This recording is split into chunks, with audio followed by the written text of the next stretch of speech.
ಗುರುಗಳ ಕಾಲಜ್ಞಾನದ್ದು ಇನ್ನೂ ಸಾಕಷ್ಟು ವಿಚಾರಗಳು ಹೇಳೋದಿದೆ. ಮುಂದೆ ಇನ್ನೂ ಏನೆಲ್ಲ ಇದೆ ಕಾಲಜ್ಞಾನದಲ್ಲಿ ತಿಳಿಸ್ಕೊಡಿ.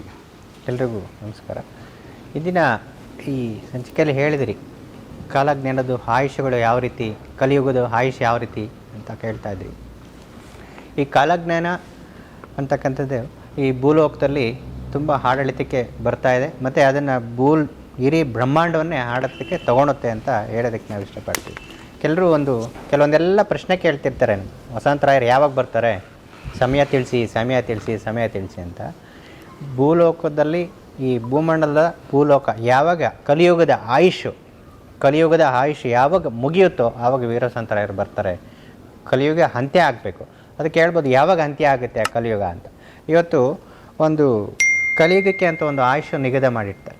ಆ ನಿಗದಿ ಯಾವ ರೀತಿ ನಾವು ಹಾಳು ಮಾಡ್ಕೊಳ್ತೀವಿ, ನಾವು ದೇಹಕ್ಕೆ ಒಂದು ಆಯುಷನ್ನು ಕೊಟ್ಟಿರ್ತಾರೆ. ಒಂದು ಉದಾಹರಣೆ ಕೊಡ್ತಾ ನಾವು ಮಾತಾಡೋಕ್ಕೆ ಹೋಗ್ತೀವಿ.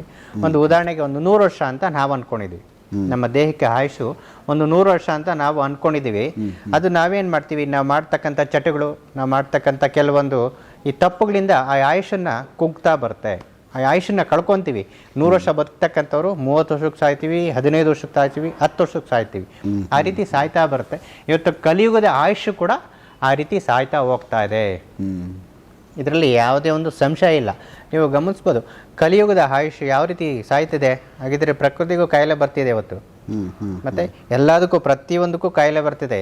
ಆ ರೀತಿ ಕಲಿಯುಗಕ್ಕೂ ಕೂಡ ಒಂದು ಕಾಯಿಲೆ ವ್ಯಾಧಿಗಳನ್ನು ಅದು ಒಕ್ಕರಿಸ್ಕೊಳುತ್ತೆ. ಕಲಿಯುಗ ಆಯುಷ್ ಸಂಪೂರ್ಣ ಮುಗ್ದೋಗುತ್ತೆ.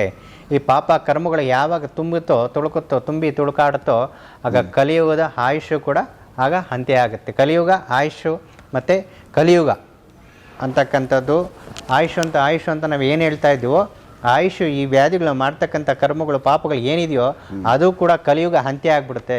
ಓಕೆ, ಅದಕ್ಕೂ ನಮ್ಮ ದೇಹದಲ್ಲಿ ಯಾವ ರೀತಿ ಆಯುಷ್ ಭಗವಂತ ಕೊಟ್ಟಿದ್ದಾನೆ ನಮ್ಮ ದೇಹಕ್ಕೆ, ಕಲಿಯುಗ ಕೂಡ ಅದೇ ಆಯುಷ್ ಕೊಟ್ಟಿದ್ದಾನೆ. ನಾವು ಮಾಡ್ತಕ್ಕಂಥ ಪಾಪ ಕರ್ಮಗಳು ಅದನ್ನು ನಾವು ಕಲಿಯುಗದ ಆಯುಷನ್ನು ಸಂಹಾರ ಮಾಡ್ತಾ ಇದ್ದೀವಿ.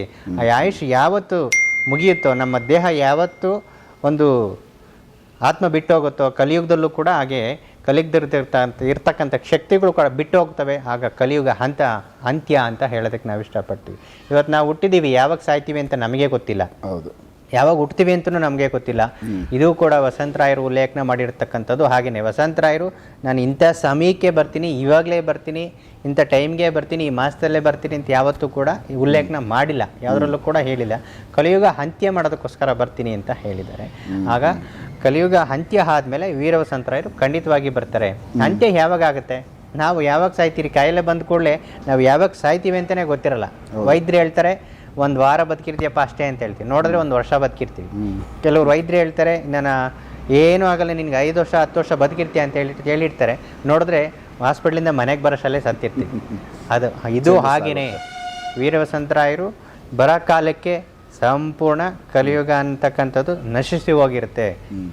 ಪಾಪ ಕರ್ಮಗಳು ಏನು ತುಂಬಿ ತುಳುಕ್ತಿದೆಯೋ ಕಲಿಯುಗದಲ್ಲಿ ಅದು ಜಾಸ್ತಿ ಹೆಚ್ಚಾದಾಗ ಕಲಿಯುಗದ ಆಯುಷ್ ಮುಕ್ತಾಯ ಆಗ್ತದೆ. ಕಲಿಯುಗ ಅನ್ನೋದು ನಶಿಸಿ ಹೋಗ್ತದೆ. ಆಗ ವೀರವಸಂತರಾಯರು ಖಂಡಿತವಾಗಿ ಬರ್ತಾರೆ. ಸಮಯ, ವರ್ಷಗಳು, 9 ಕಾಲ ಅಂತ ಯಾವುದು ಹೇಳಿಲ್ಲ ಅವರು. ಕಲಿಯುಗ ಅಂತ್ಯಕಾಲಕ್ಕೆ ಖಂಡಿತವಾಗಿ ಬಂದಿರ್ತಾರೆ. ಇವತ್ತು ಕಲಿಯುಗದ ಆಯುಷ್ಯಗಳು ಕೂಡ ಕಲಿಯುಗ ಕಳ್ಕೊಳ್ತಾ ಇದೆ. ಇಷ್ಟನ್ನೇ ಹೇಳ್ತಾ ಇವತ್ತು ಕಾರ್ಯಕ್ರಮನ ಮುಗಿಸ್ತಾ ಇದ್ವಿ.